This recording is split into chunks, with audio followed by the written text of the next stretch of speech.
Assalamualaikum warahmatullahi wabarakatuh.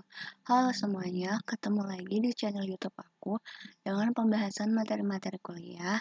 Nah, kali ini aku akan ngebahas tentang materi kuliah metode kuantitatif untuk manajemen. Aku akan merangkum selama kuliah daring ini menjadi sebuah video. Nah, sebelumnya jangan lupa like, comment, dan subscribe ya. Dan jangan lupa juga untuk di-share, oke? Nah, untuk yang pertama, di sini itu ada linear programming metode grafik. Nah, di sini itu ada dua jenis produk, ada t-shirt dan kemeja dengan bahan baku, yaitu benang dan kain. Keuntungan dari t-shirt itu $10 per unit dan kemeja sebesar $15 per unit.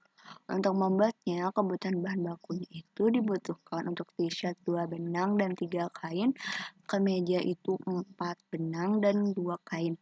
Terus pemasok dalam masuk 100 kilo benang dan 80 kilo kain tiap minggunya. Berapa jumlah masing-masing t-shirt dan kemeja. Nah, dari ini tuh kita bisa buat tabel kayak gini. Ini sih untuk mempermudah ya. Produknya kan ada dua, ada t-shirt dan kemeja. Nah, di sini aku beri simbol t-shirt itu X dan kemeja Y.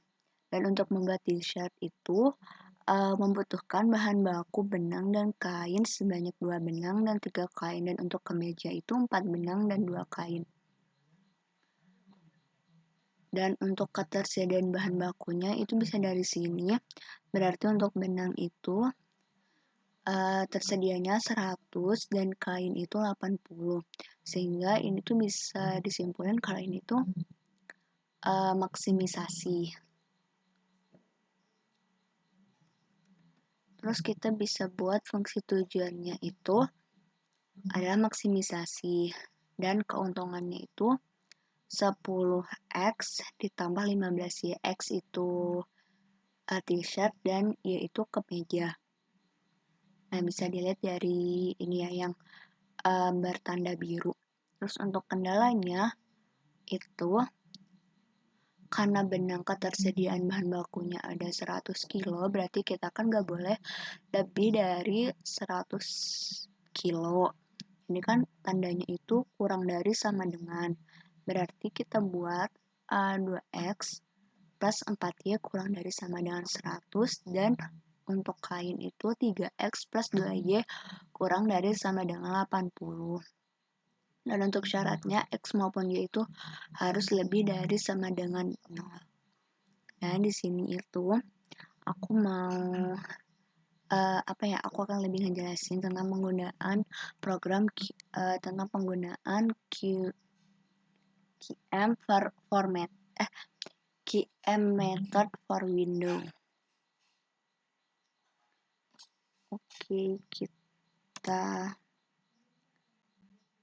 bisa buka ini.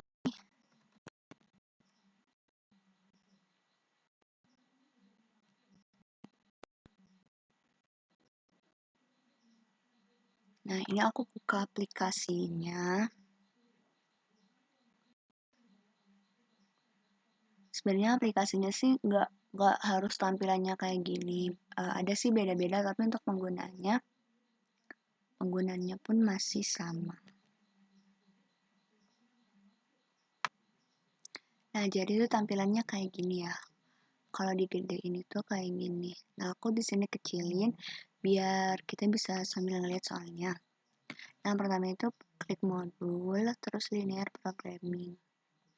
Nah, kita klik new. Nah, di sini number of constraint itu berarti bahan bakunya. Di sini kan bahan bakunya ada 2. Number of variable itu berarti produknya. Produknya kan juga ada 2. Dan kasusnya di sini maximize. Number of variable kan di sini juga variabelnya ada 2 ya, X sama Y, atau produknya ada 2. Terus kita oke. Nah, habis itu kita bisa ubah constraint 1 ini, kita bisa ubah jadi tadi kan benang dan kain.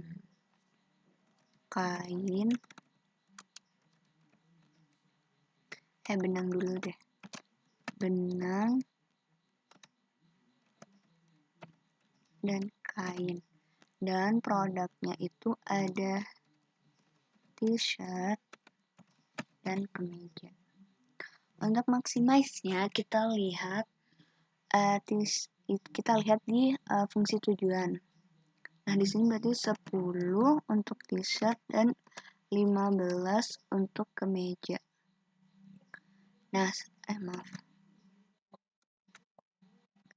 Dan di sini untuk benang kita lihat di kendala.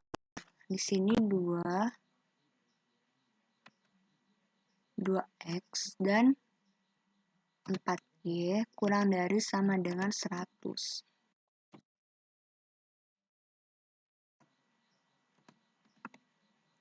Lalu untuk kain itu 3, 2 kurang dari sama dengan 80. Maaf, salah. Nah, 80. Nah, setelah ini kita klik solve. Nah, jadi bisa dilihat untuk hasilnya seperti ini. Nah, jadi di sini itu solusinya.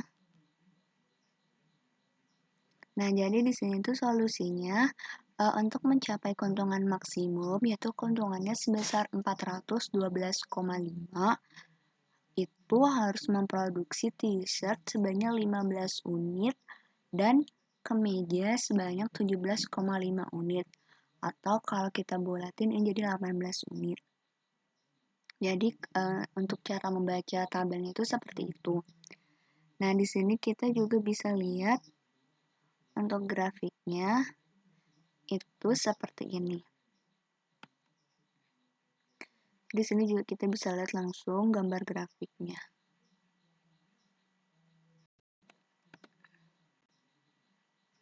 Nah, jadi kesimpulannya bisa seperti ini.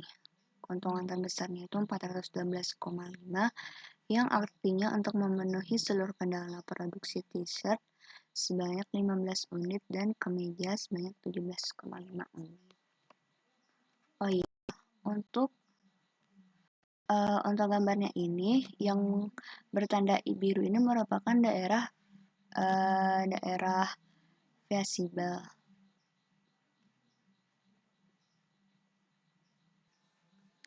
Oke, sekarang kita lanjut ke materi berikut. Di sini masih tentang linear programming metode, tapi bedanya tadi metode grafik, sekarang metode simplex. Nah, di sini itu kan kalau metode grafik tadi cuma 2 variabel ya, di sini lebih dari 2 variabel. Jadi ada 3 produk, itu ada yogurt, es krim, dan susu formula.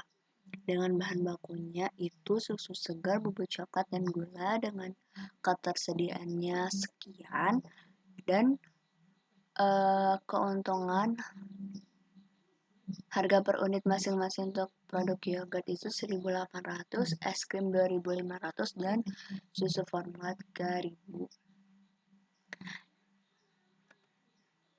Nah, kita sama untuk memudahkannya kita bisa buat kayak gini dulu, fungsi tujuan dan fungsi kendala. Caranya sama kayak tadi. Terus kita tinggal masukin aja ke QM per window-nya. Caranya masih sama, kita masih menggunakan linear programming. Kita buat yang baru. Nah, di sini constraint-nya itu ada 3. Dan untuk variabelnya ada 3 itu ada apa tadi? Ada susu formula, yogurt, dan satunya lagi.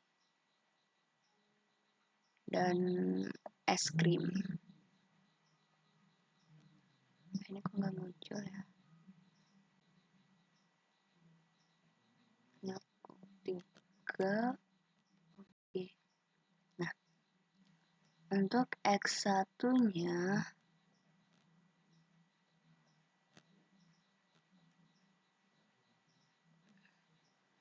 untuk X1-nya aku ganti yogurt, es krim, dan susu formula.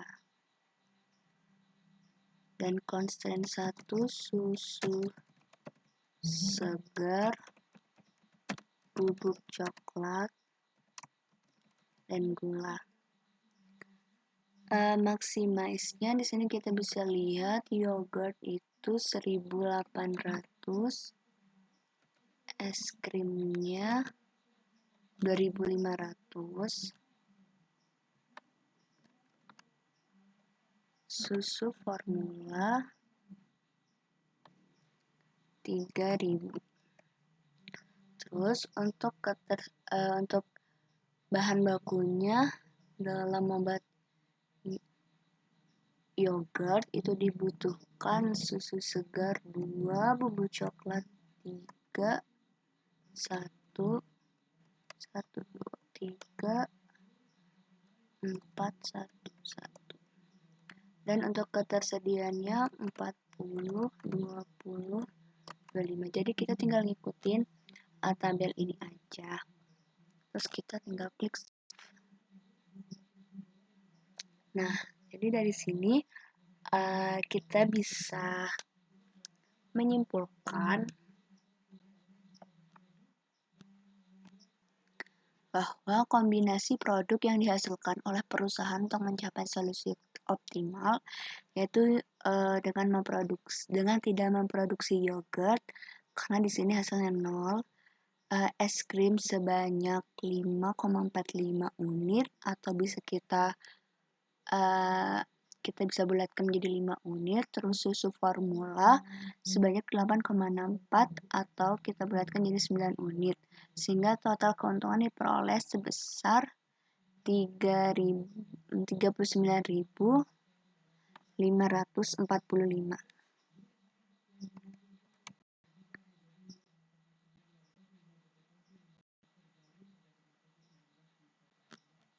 Nah, ini aku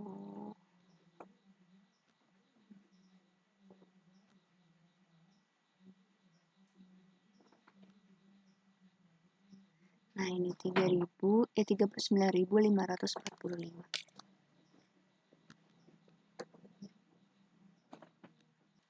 Nah, jadi ini tuh untuk metode linear programming metode simplex. Nanti kalau misalkan ngerjain pakai manual, itu pakai iterasi kayak gini. Nah, kayak gini. Jadi ini kalau kita ngerjainnya pakai manual, terus nanti didapat hasil akhirnya itu sama kayak gini. Jadi memproduksi susu formula sebanyak 8,6 dan es krim sebanyak 5,45 dengan menghasilkan keuntungan sebesar 39.545. Oke, kita lanjut ke materi berikutnya. Di sini ada duality dan sensitivitas. Nah, di sini ada tabel ya. Ini tabel simplex. Nah, di sini kan kita disuruh melengkapi iterasi dari tabel simplex di atas. Nah, untuk melengkapinya itu caranya masih sama kayak tadi. Kita tinggal masukin aja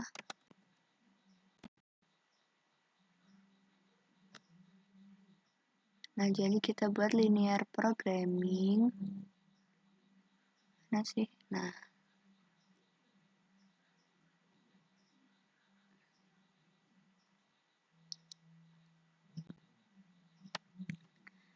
karena di sini kasusnya kita disuruh melengkapi, jadi kita tentukan dulu constraint-nya. Di sini ada 4 ya. Ini ada sumber dayanya 4. Terus untuk variabelnya itu ada 4 juga. Ada Y1, Y2, Y3, dan Y4. Ada 4. Oke. Nah, di sini kita bisa ganti jadi Y1, Y2, Y3, dan Y4. Untuk maximize-nya kita bisa lihat dari yang di atas ini. 1200, 1900, 2000, 1850. Untuk constraint 1 kita bisa langsung aja masukin ini 2122. Maaf. 122 dan ketersediaan sumber dayanya itu di sini kan 40. Terus lanjut 32 13 20 1221 30 2110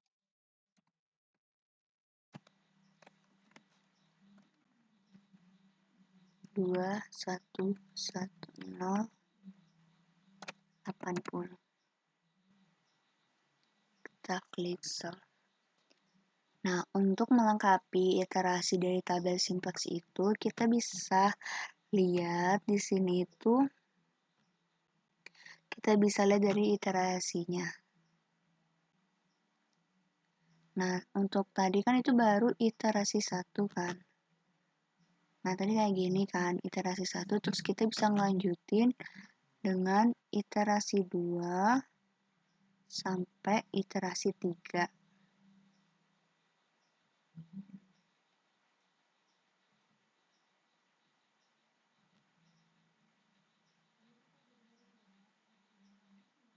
Sampai kayak gini. Nah, jadi untuk melengkapi tabel simplex-nya kita bisa lihat di sini. Yaitu iterasi 1 sama kayak di soalnya, terus melanjutkan iterasi 2 sampai dengan iterasi 3. Nah, sehingga dari sini di sini kan dijelaskan arti dan makna akhir dari tabel simplex. Nah, berarti untuk maknanya itu dari hasil iterasi ini, nah kita tuh dapat menyimpulkan bahwa untuk mendapatkan keuntungan maksimal, karena ini kasusnya maksimisasi, dengan keuntungan sebesar 31.700 itu dengan memproduksi produk Y4 sebanyak 2 unit dan produk Y3 sebanyak 14 unit. Untuk lebih mudahnya, kita bisa melihatnya itu di sini dia linear programming result. Di sini langsung tertera untuk memproduksi Y3 sebanyak 14 unit dan Y4 sebanyak 2 unit itu menghasilkan keuntungan sebesar 31.700.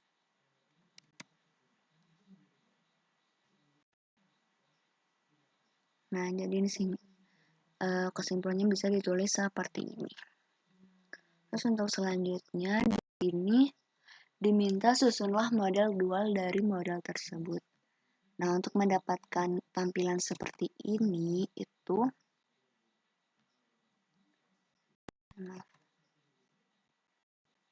kita bisa langsung aja klik di sini ada dual. Nah, di sini itu langsung muncul. Nah, dual itu maksudnya adalah itu tuh apa ya? Kayak kebalikannya gitu. Kalau di sini kan Y1, ini kan yang originalnya ya, yang berdasarkan soalnya. Y1, Y2, Y3, Y4-nya di sini. Nah, kalau dibuat model dualnya itu jadi Y1, Y2, Y3, Y4-nya itu di sini, di sebelah sini. Dan untuk constant 1 sampai 4-nya itu di sini, jadi ditukar gitu. Dan kasusnya kalau yang di soalnya tadi maximize itu kalau dibuat model dualnya itu jadi minimize. Dan tentunya ininya juga berubah. Ininya kan di sini. Kalau kita buat dualnya berarti kita pindahin jadi gini. Nah, kalau pakai program ini sih langsung tertera ya kayak gini. Untuk model dualnya. Kita coba lagi untuk model dualnya.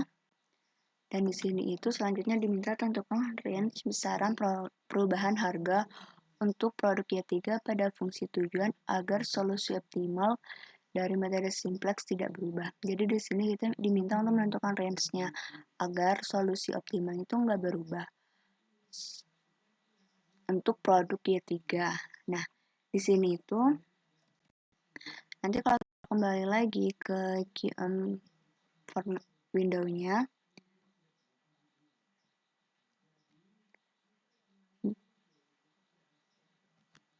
nah di sini tuh udah ada langsung kita langsung klik aja bagian ranking.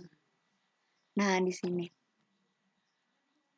Jadi tadi kan dimintanya itu arrange produk 3 atau produk Y3 agar solusinya gak berubah. Itu berarti kita bisa lihat Y3 di sini berarti itu untuk batas bawahnya itu sebesar 1450 dan untuk batas atasnya itu sebesar 3700. Jadi maksudnya range di sini itu apa? Jadi untuk agar fungsi tujuan agar solusi optimal dari metode simplex ini tidak berubah, berarti untuk harga produk Y3 itu nggak boleh ngelebihin antara 1450 dan 3700. Nah, kalau kita bisa coba, nanti kita coba untuk harganya itu antara ini, nah itu maka solusinya itu nggak akan berubah.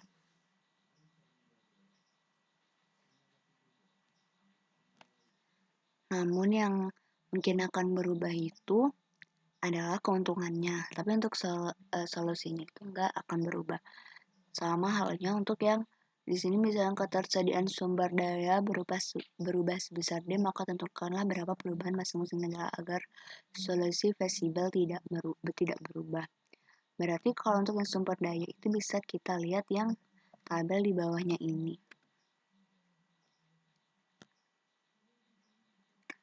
Nah, jadi untuk constraint 1 itu batas bawahnya itu 32 dan batas atasnya itu tidak terbatas. Terus untuk constraint 2 itu batas bawah 15, batas atasnya 40, constraint 4 6,67 sampai 40 dan constraint 4 itu antara 14 sampai tidak terbatas. Jadi di dalam range itu nggak akan merubah solusi feasible. Kalau nggak percaya bisa dicoba. Nah, jadi mungkin itu aja ya dari aku tentang linear programming dulu. Nah, nanti untuk yang materi selanjutnya aku upload di video yang baru agar durasinya nggak kelamaan. Jadi tunggu di video selanjutnya ya. Dadah. Wassalamualaikum warahmatullahi wabarakatuh.